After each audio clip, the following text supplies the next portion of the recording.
The village of Sivas lay beneath an eternal shroud of mist, its narrow path swallowed by the creeping embrace of ancient hills. Generations of whispered legends wove through its cobbled streets like invisible phantoms, but none would compare to the horror that would unfold within its quiet heart. At its center stood Hicran and Adnan, bound by love so pure it was envied by all who knew them.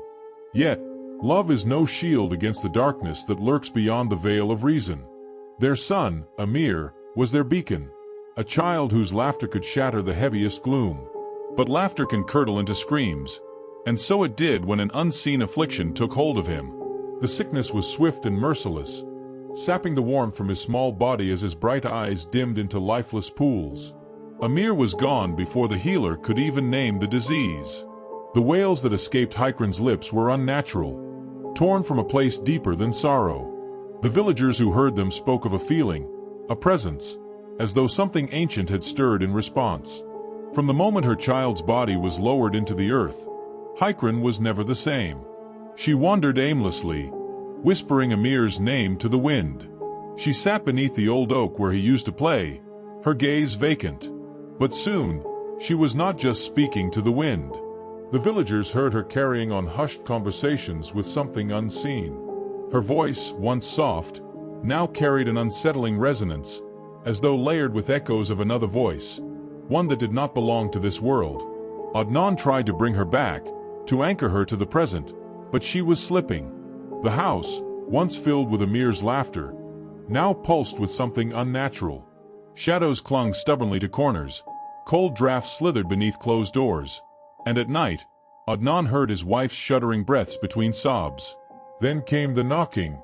At first, it was subtle, a faint tapping against the window, the door, the walls. But as the nights passed, it grew more insistent. And then one night, he heard a giggle, a child's giggle, eerily familiar yet terribly wrong. Desperate, Adnan sought the aid of Aga Barat, the village elder known for his wisdom in matters beyond mortal comprehension.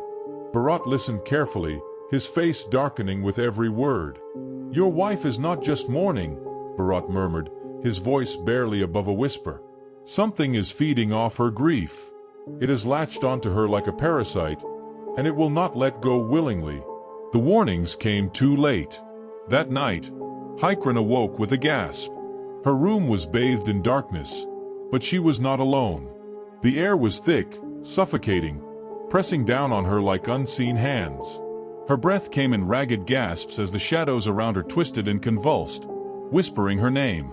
A cold touch brushed her cheek, and her blood ran icy. She did not scream. Instead, she rose, as if guided by an unseen force, and walked into the storm-ridden night. Her feet carried her through the winding paths of Sivas until she reached the edge of the village. There, half swallowed by gnarled trees, stood a forgotten ruin, the house of Melek. Lightning split the sky, illuminating the crumbling structure. The wooden door hung loose, swaying with the wind as if beckoning her inside.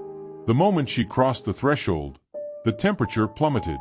Her breath came out in white puffs, and the walls seemed to close in around her, pulsing like a living thing. The floorboards creaked beneath her trembling steps. Cobwebs clung to her skin, the scent of decay thick in the air. But it was the whispering that unnerved her most, faint, echoing murmurs that came from the very walls themselves. She moved deeper into the house, drawn by an unseen force, until she found the source of the malevolence. A child's crib, untouched by time, stood in the center of the room. Inside lay a bundle of rags wrapped around something small, something that stirred at her approach. Hicran's breath hitched. Slowly, hesitantly, she reached out. The bundle moved. A skeletal hand, tiny and fragile, crept from the folds of fabric. The air around her grew thick with the scent of rot as the whispers swelled into an agonized wail. Hicran stumbled back, but the thing in the crib lurched forward with unnatural speed. She barely had time to react before it seized her wrist with an ice-cold grip. Pain shot up her arm. Shadows surged from the walls, converging upon her. Faces twisted within the darkness, their mouths stretched in silent screams. The air filled with the sickening sound of bones snapping, of something shifting beneath her skin. And then a voice. "You took him from me." Hicran's eyes widened. Melek. The voice was thick with grief, rage, and something far worse, a hunger that had festered beyond death. The shadows constricted around her, and for a moment, she saw it, a gaunt figure in the darkness, its hollow eyes staring into her soul. "You took my child, so I took yours." A scream tore from Hicran's throat. She fought against the crushing force, her mind splintering under the weight of horror. In the distance, she barely registered the sound of Adnan's frantic voice calling her name. The shadows surged one last time, and then, nothing. She awoke to candlelight flickering against the wooden beams of Barat's home. Adnan was by her side, his face lined with exhaustion and fear. Aga Barat sat across from her, his expression grim. "She wanted to trade," Barat said, his voice hollow. "She wanted your child for hers." Tears slid down Hicran's cheeks. The entity had been banished, but the house of Melek still stood, waiting, watching. And though the whispers had ceased, the air in the village remained heavy, as if something lingered just beyond sight, waiting for another soul to claim. Hicran knew it was not over. The dead never rest when they are hungry for the living. Melek had died long ago, but not before leaving behind whispers of curses and forbidden rituals. The village elders never spoke of her, and those who remembered her did so in hushed, fearful tones. Hicran had never known why, until now. The air inside the abandoned cottage was stagnant, thick with the weight of time.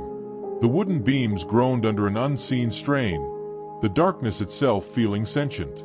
It was there, amid the decay, that she found it, a rotting leather-bound journal, its pages filled with cryptic symbols and dark incantations. The entries spoke of longing, of envy, of rituals meant to defy the grave.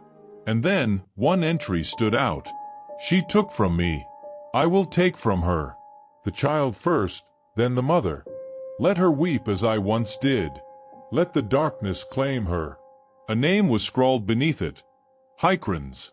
The journal trembled in her hands as an unseen force surrounded her. The walls seemed to close in, the shadows shifting violently. A whisper, dry as leaves in the wind, slithered through the darkness. "You cannot undo what is already done." Hicran staggered back, the oppressive air crushing her chest. She fled, her screams swallowed by the storm. The villagers later swore they saw strange lights flickering through the trees that night, heard something inhuman wailing from the depths of the forest. She burst into Aga Barat's home, the journal clutched tightly in her shaking hands. He took one look at it and nodded grimly. "This is the key.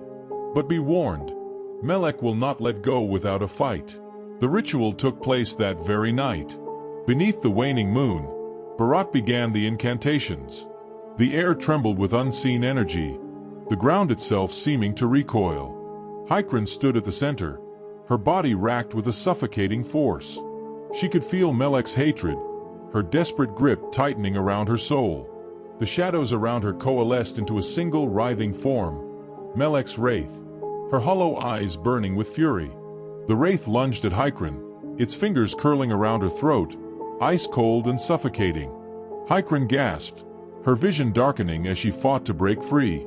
The room filled with an unearthly screech, the sound of 1,000 voices crying out in torment. The walls cracked, bleeding shadows, and the ground quaked beneath them.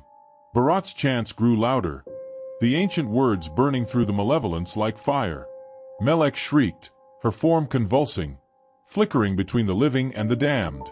Her twisted face contorted with rage as she tried to claw her way back into Hicran.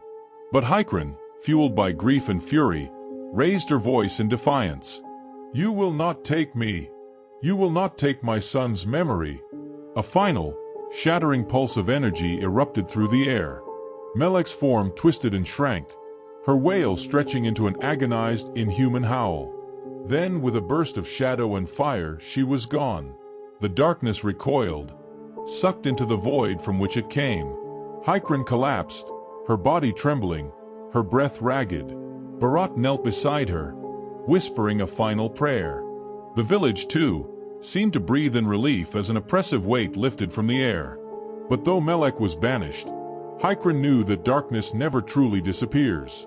It lingers, watching, waiting, and now she understood it.